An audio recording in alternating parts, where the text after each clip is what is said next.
এখানে আপনাদেরকে আসতে বলছি।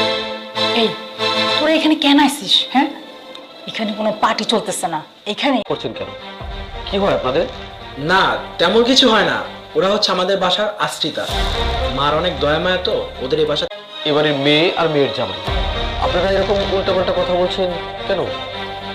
আসসালামু আলাইকুম। ওয়ালাইকুম আসসালাম। তুই চুপ থাক, এই লোকটারে শুধু যাইতে দে।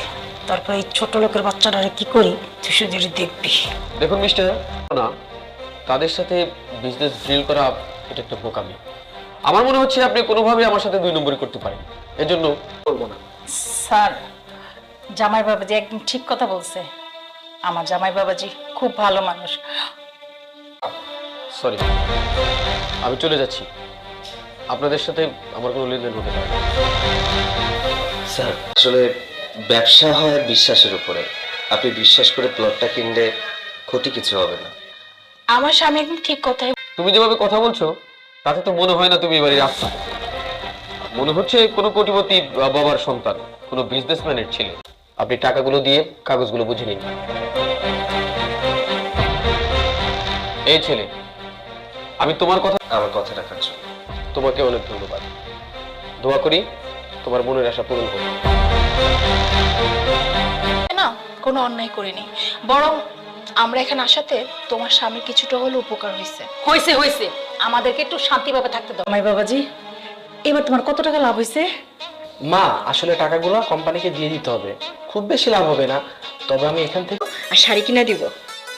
মা, এই টাকাগুলো আপনার কাছে রেখে দিন। যখন আমি অফিসে যাব আপনার কাছ থেকে নিয়ে যাব। তোমরা সবাই খাবার খাইতেছো, আমাদের খাবার কই? আচ্ছা কি রে তুই কথা বলে কেন তুই বুঝোস না? তোরা না একদিন বলছি যখন আমরা খাবার খাবো তখন তুই আসবি না, কেন বুঝিস না তুই? মা, তুমি পাঠায় নেই, আমি নিজে থেকে আসছি। আমার পুরো পরিবার এখানে খাবার খাইতেছে, অথচ আমাকে একটাবার কেউ জিজ্ঞাসা করে। আসলে কি জানেন, আপনারা মানুষের দুর্নাম করতে ভালোবাসেন। আমি তোমার সাথে কোনো কথা বলতে চাচ্ছি না, আর বলবোও না মা। আচ্ছা ঠিক আছে মা, তুমি যেহেতু আমাদের খাবার রান্না করে রাখছো, সমস্যা নেই, আমি গিয়ে দেখতেছি কি খাবার আছে। ওপরে আজকে বাসা থেকে বের করে দাও। তুই কেন? আমি এসব মাইনে নিতে পারতেছি না। আমার সংসারের বড় মেয়ে, তা আবার বিয়ে করে আমার ঘাড়ে বসে বসে খাচ্ছে। মা, আপনি কোনো চিন্তা করেন না তো, আমি তো আছি। আর দুলাভাই যদি কিছু করতে না পারে, আমি কি গো, কি ব্যাপার? তুমি খাবারের প্লেট নিয়ে দাঁড়িয়ে আছো কেন? খবরদার। আর তুমি জানো ওইদিকে সবাই মিলে কি খাচ্ছে? হ্যাঁ, মাছ মাংস এসব দিয়ে ভাত খাচ্ছে, আর আমাদের জন্য এসব রাখলো। দেখো, কন্ট্রোভার্সি আমার একদম পছন্দ না। আর তাছাড়া মাছ, মাংস, মুরগি, ডিম। সৈকত, আমি খুব ভালো করেই জানি তোমার কি পছন্দ আর তোমার কি অপছন্দ, তাই না? হ্যাঁ, আর তুমি এখন বলছো তোমার নাকি এই জন্য তুমি এই কথা বলতেছো। আহা, বুঝতেই যেহেতু পারছো, তাহলে শুধু শুধু কেন বলছো বলো তো? যে খাবারটা দিয়েছে আলহামদুলিল্লাহ। চলো।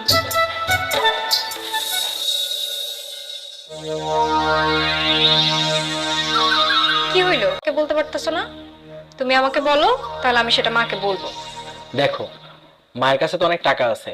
আর আমরা যদি মায়ের থেকে কিছু, আমার মনে আশাও পূরণ হলো, আর তোমাকে দেখানো স্বপ্নগুলো পূরণ করলাম।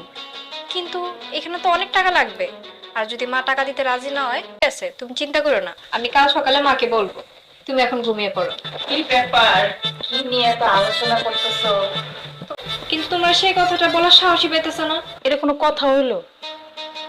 তুমি আমার সাথে কথা বলবা, তা আবার চিন্তা ভাবনা। কোম্পানি টাকা দিয়ে জায়গা কিনে সেই জায়গা আরেক জায়গায় বিক্রি করতেছে, এতে অনেক টাকা প্রফিট হচ্ছে। কিন্তু দেখেন মা, সেই জায়গাগুলো বিক্রি কিন্তু আমরাই করতেছি। বাবাজি, এই কথা বলতে এত দ্বিধাবোধ? তুমি যদি মনে করো যে ব্যবসা করবা, ব্যবসা করে তোমার লাভ হইব, টাকা দিবা মা? হ্যাঁ দিব। আরে টাকাটা আমি কারে দিব? আমার মেয়ের জামাইরে দিব। বাজান, এটা বন্ধক রাখার ব্যবস্থা করো। বন্ধক রেখে যা টাকা হয় সেটা দিয়ে তুমি ব্যবসা করো। ওই ব্যবসায় যা লাভ হবে। তাহলে আবার শরীর খারাপ করবে। ঠিক আছে মা, আমি যা শুয়ে পড়তেছি, তোরাও শুয়ে পড়। আমার মনে হয় সেদিন যে লোকটা আমাদের বাসায় আসছিল, সেই লোকটার সাথে একটু তুমি কথা বলো। সেই লোকটা যদি বাড়িটা বন্ধক নেয়, তাহলে তো তুমি কিছু টাকা পাইবা, আর